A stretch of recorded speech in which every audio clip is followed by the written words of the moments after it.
everyone. I'm Larry Ridley, and you're tuned in to Madden 18 on EA Sports. The Dolphins continue to move through the season and want to find a way to secure win number 3 on the year. It's the Jets going up against the Dolphins.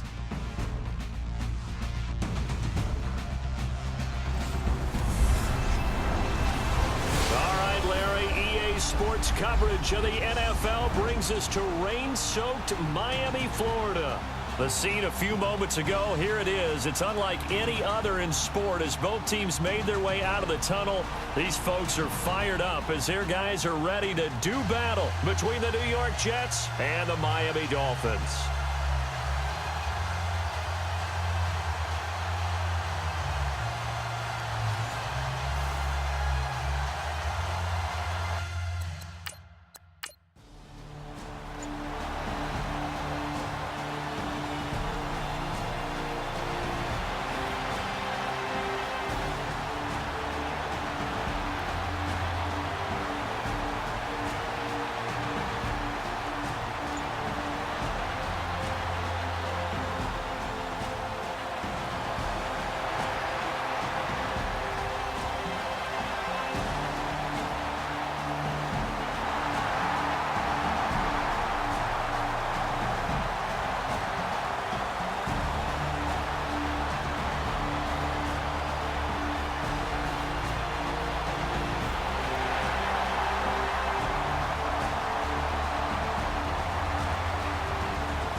from a game going on in Indianapolis. And the Jags, they're out to an early lead there.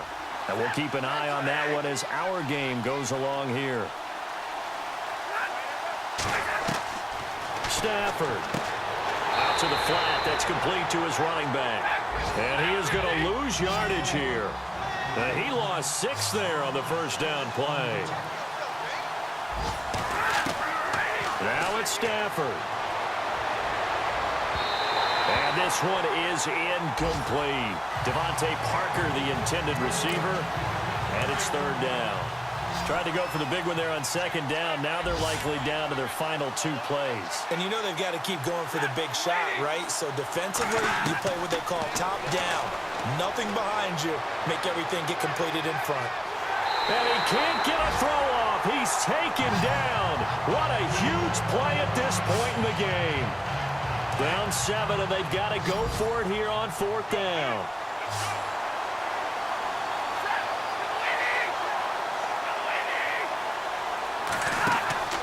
As expected, they're going for it to keep the drive alive. And it's caught by Parker. And he will have a first down as they get him to the ground at the 37. It'll be a gain of 24 on the play. And they're able to move the chains as they convert on. Oh, a hit. He lost the football. Stafford puts it on the ground. Stafford barking out signals and trying to get his guys set quickly. Now Stafford. And he can't corral it.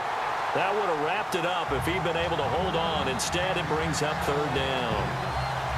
They got the win last week despite not having any interceptions. Tried to come up with one there, could not. But there's a stat category called PBU, pass breakup. That's important too, and they got one. Yeah, there's no doubt about it because at least you're there, knocking the ball away. Offense isn't possessing it, making plays downfield. And you just continue to harass the receivers, harass the quarterback, and maybe the big play does occur down the road. So another big shot dodged there defensively. Now they're just 1 point completion away from salting away this victory. And I know this feeling. They're almost giddy, but they have to stay focused and locked in. They can make one big mistake and throw it all away. 22 yards on the pickup there. And it's first down, New York. Stafford now to throw. And he is out of bounds, just a yard or 2 shy of the 30. And a nice gain of 21 yards. Tell you what, he's been able to put the ball in some tight spots all game long. That throw, no different. Yeah, a lot of people would call it a gutsy type of a throw. I think he looks at it as, I can do it, so it's not that big of a deal to me, and I'm going to keep firing. Going to throw right side here, complete. Now the Jets going to use the second of their 3 timeouts, as they'll stop it with 25 ticks remaining on the clock. Now a first down throw, Stafford. And it's caught. It's a touchdown. So they rally here in the final minute, and they're an extra point away from tying this game. So getting the big touchdown they needed late in the 4th. Now what do? You conservative and just tie it up? No, I think you put your practice into game situation. Go as fast as possible. You already have your play call ready to go. Go for 2 and decide it right now. Isaiah McKenzie now on the return. And he'll take it up past the 25 to the 26-yard line. On the NFL scoreboard, 4th quarter now at Soldier Field. And the Bears have scored. That one's been interesting as they retake the lead. If they can hold on to that lead to the end, it would up their win total to 7. They start on the ground with Forte. And he'll fight forward to about the 27-yard line. Credit him with a 1-yard gain there to make it 2nd and 9.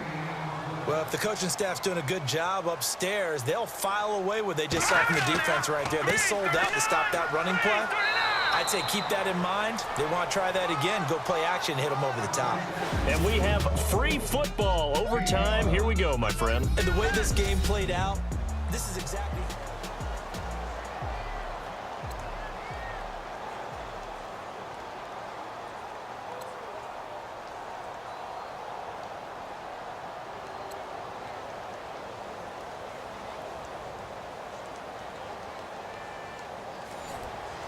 So we're right back where we started, all even as the kick's away. This fielded a few yards into the end zone. And he'll take it back to about the 19-yard line. And New York set to take the field. They control their own destiny here. They have the football in overtime. Obviously, a touchdown would win it. And I think teams around the league are still adjusting to the idea of going downfield, scoring a touchdown wins the game, because they were used to just going downfield and trying to get in field goal range to win a game. Still having to make that transition. Let's face it now, the ones who are doing it best know they need to go down, attack, put the ball in the end zone, and not leave it up to a field goal and give the other team a chance. Yeah, as we said, they control their own destiny now. On second down, Washington. And they're able to get this one across the 35. It'll go as a gain of 11 and a Jets first down. For so many years, I was convinced it was a myth, because you always hear about the smaller running back. Oh, he gets lost, you can't find him, and sometimes that's part of his genius. But it's true. You get behind big offensive linemen, the defensive line guys trying to find him, trying to peek around people to see him, and he gets lost. But this guy gets lost in a good way for his offense, picking up big yardage. On first, here's Washington. And he's going to fight his way forward here for a modest gain. And give him 4 yards there. It'll be 2nd and 6. Tough running there. That's a hard-earned 4 yards. Yeah, those are the unsung kind of runs. They don't fill up the stat sheet, but they do set you up in good position on second down. Now they set up the screen. That's complete. And that play will go nowhere. Losing yardage back near midfield at the 49. This will be a 2-yard loss on the play. And all of a sudden here, it's 3rd down. Now that screen there on second down certainly didn't develop how they had hoped. Is that one they should have even tried, or is that one the quarterback stick? That's caught inside the 20. And he gets this one all the way down inside the 15. That one goes for 36 yards. Explosion plays always break the back of a defense, and overtime to put them in the red zone, that was huge. I like your description there, because when you get an explosion play, now people are really scrambling on defense. Now they're looking to each other. Who's going to step up? Who's going to make a play? Offensive guys have the momentum. Now they're in the red zone. They've got to be thinking attack, trying to get it into the end zone. They'll run it. This is Procise. And he is in for the score. And it is absolute stunned silence here as they win it on the road in overtime. Partner, a great game that we got to see and making it extra special. Not only did I get 4 quarters with you in this one, I got some overtime. A little whipped cream on top. Look at you, trying to make this whole thing palatable. I just want you to pay for my meal later. You really just wanted 4 quarters what you wanted. But how much fun was that? We had that type of a game where we got us to overtime, and then we get the dramatic ending to finish things off as well. What a game. So for the Jets, the win moves them up to 5-2 now on the year. And they'll head back home next week to take on the Atlanta Falcons. Meanwhile, for the Dolphins, they dipped to 2-5 now with the loss. And they'll be on the road next week for a matchup with the Baltimore Ravens. So for Charles Davis and our entire crew, I'm Brandon Gaudin. Next game, guess what? Charles and I will be here again. It's the NFL on EA Sports.